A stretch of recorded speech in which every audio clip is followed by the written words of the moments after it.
विश्वानि देव सवितर्दुरितानि पराशुव यद्भद्रं तन्न आशुव। ओम शांति शांति शांति। सभी दर्शकों का एवं श्रोताओं का हमारा नमस्कार, हार्दिक अभिवादन। आर्य सभा मॉरिशस की तरफ से अमृतवाणी कार्यक्रम में आप सबका हार्दिक स्वागत है। प्रिय परिवारगण, जैसा कि आप सब जानते हैं कि श्रावण महीना चल रहा है और आर्य सभा की तरफ से श्रावणी पर्व के अंतर्गत गतिविधियां आरंभ हो चुकी हैं। इस पूरे श्रावण मास को आर्य सभा ने वेद मास घोषित किया है, क्योंकि इसके अंतर्गत वेदों का गहराई के साथ पठन पाठन, प्रवचन, वेद प्रचार, ये सब हम कार्यक्रम कराते हैं। मैं आज के अपने इस वक्तव्य के अंतर्गत बताना चाहता हूँ कि ये श्रावणी पर्व वास्तव में क्या है। कई लोग प्रश्न पूछते हैं, उनको वास्तव में पता नहीं होता है कि ये श्रावणी पर्व है क्या। प्रश्न पूछते हैं, कब से ये चल रहा है, इसमें हम क्या करते हैं, कैसे मनाते हैं। तो प्रिय परिवारगण, हम आपको बता दें कि श्री भवानी प्रसाद ने हमारे आर्य पर्वों का एक संकलन तैयार किया है, जिसको हम आर्य पर्व पद्धति कहते हैं। ये एक पुस्तक है और इसका प्रकाशन सर्वदेशिक आर्य प्रतिनिधि सभा दिल्ली ने की है और इसी के आधार पर पूरे विश्व में जहाँ जहाँ आर्य समाज संस्थाएं हैं, उसी के आधार पर हम अपने पर्वों को मनाते हैं। इस पुस्तक में श्रावणी पर्व के बारे में श्री भवानी प्रसाद ने बहुत ही सुंदर एवं गहराई के साथ कुछ संकेत किए हैं, जिससे हमारा भ्रम दूर हो सकता है। उनका कहना है कि श्रावणी पर्व का प्रारंभ वैसे वैदिक काल में हुआ था और वैदिक काल में इसका संकेत गृहसूत्रों में पाया जाता है। गृहसूत्र आप जानते हैं कि अत्यंत ही पुराने ऋषि काल, वैदिक काल के समय के ग्रंथ हैं, जो जिनके कर्ता ऋषि मुनि लोग हैं। तो श्री भवानी प्रसाद जी कहते हैं कि गृहसूत्रों में ही श्रावणी पर्व के बारे में संकेत किया गया है। क्या करना है इसके अंतर्गत? तो वेद का पठन पाठन, अध्ययन, पढ़ना, पढ़ाना, सुनना, सुनाना, ये सारे कार्य इस पर करना है। तब बताया गया है उस गृहसूत्र में कि वास्तव में ये श्रावणी पर्व का संबंध वेद और वैदिक सिद्धांत के अनुयायियों के साथ जुड़ा हुआ है, क्योंकि इसका सीधा संबंध वेद अध्ययन से है। वहां पर बताते हैं कि ये श्रावणी पर्व का प्रारंभ विशेष रूप से एक निश्चित समय पर डाला गया है और इसकी समाप्ति भी एक निश्चित समय पर। वैसे हम सब जानते हैं, वेद का अध्ययन, पठन पाठन, ये तो साल भर करना चाहिए, इसके लिए कोई निश्चित समय नहीं है। लेकिन सब लोग ऐसा नहीं कर पाते हैं। बड़े बड़े विद्वान, आचार्य, संत, महात्मा, ऋषि लोग करते हैं, लेकिन सामान्य लोग, साधारण जनता इस पर ध्यान ही नहीं दे सकती है, वो अपने कार्य में व्यस्त रहते हैं। तब गृहसूत्र के आधार पर संकेत किया गया, क्योंकि परमात्मा का आदेश है कि ये वेद ज्ञान सब तक पहुंचे, सब लोग इसको जानें, और इसका एक सही मार्ग यही है कि उनके लिए कोई विशेष समय निर्धारित किया जाए जब गहराई के साथ इसका प्रचार हो सके। तब जो कि हर लोगों ने निश्चय किया, हमारे विद्वानों ने वैदिक काल के समय से, कि इसका निश्चित समय प्रारंभ करने का हम डालते हैं श्रावण पूर्णिमा के रोज। और उस समय श्रावण पूर्णिमा के रोज वेदाध्ययन आरंभ करने के नाम को उन्होंने श्रावणी उपाकर्म रखा। उपाकर्म का मतलब होता है प्रारंभ, उपक्रम, वेद अध्ययन का शुरुआत, और वहां से लेकर कुछ समय तक, कुछ अवधि तक गहराई के साथ इस अध्ययन को हम चलावें।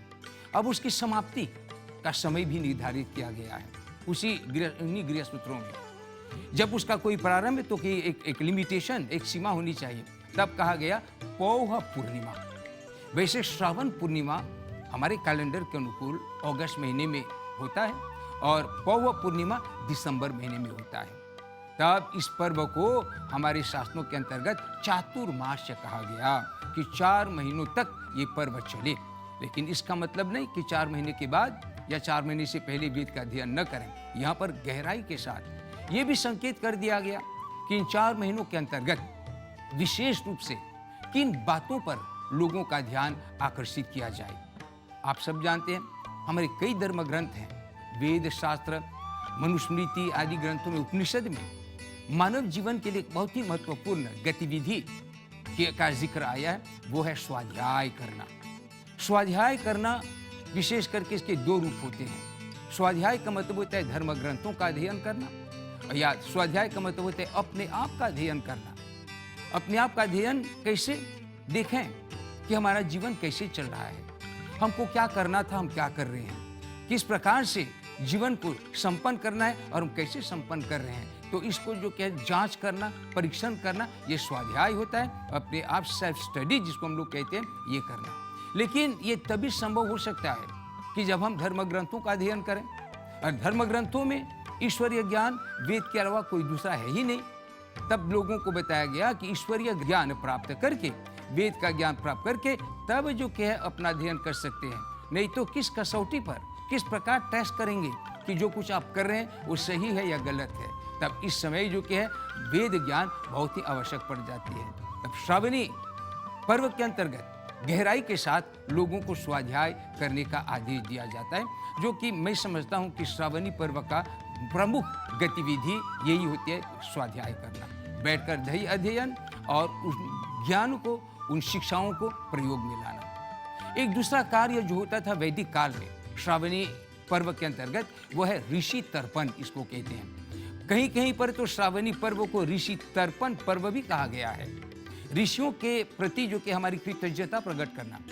ऋषि मुनि त्याग तपस्या कर करके हमारे वेद अध्ययन करते हैं, हमारे धर्म ग्रंथों को पढ़ते हैं और उन सारे ज्ञान को हमारे तक जो कि पहुंचाने का प्रयत्न करते हैं। हम तो अपने घर में बैठे बड़े आराम से इन शिक्षाओं को प्राप्त कर लेते हैं। अगर उन्होंने ये तपस्या नहीं की होती, ये अध्ययन नहीं किया होता, हमें ये मार्ग नहीं दिखाई होते, तो आज हम किसी काम के न होते।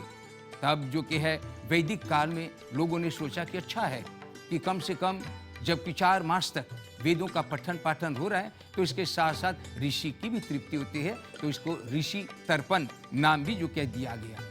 प्रिय परिवारगण, एक और विशेष कार्य इस संदर्भ में किया जाता है, यज्ञोपवीत का परिवर्तन। यज्ञोपवीत भी हमारे वैदिक सिद्धांत के अंतर्गत मनुष्य जीवन का एक बहुत ही महत्वपूर्ण अंश माना जाता है। वास्तव में इसके लिए विशेष जो कि संस्कार भी 16 संस्कार में निर्धारित किया गया है। इसका नाम है उपनयन संस्कार। 8 साल से लेकर 12 साल के बच्चे को यज्ञोपवीत धारण कराया जाता है। तब उस यज्ञोपवीत के आधार पर उनको अपना जीवन ले चलना पड़ता है।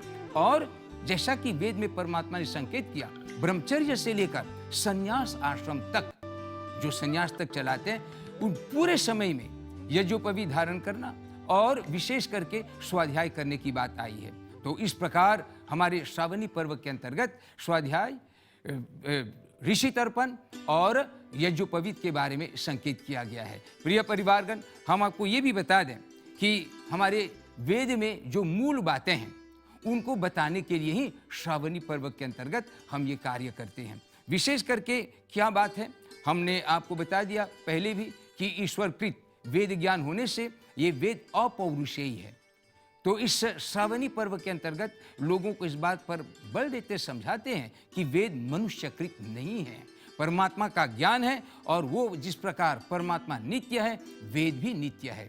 सृष्टि से पहले भी ज्ञान के रूप में परमात्मा के साथ था। सृष्टि के अंतर्गत इसका प्रयोग हम लोग करते हैं। प्रलय के पश्चात भी ये परमात्मा के साथ ये ज्ञान रहेगा। आने वाले जितने भी सृष्टि उत्पन्न होंगे उन सब में परमात्मा के वेद ज्ञान ही का प्रचलन होगा। फिर एक और बात वेद के बारे में संकेत किया जाता है, यज्ञ करना।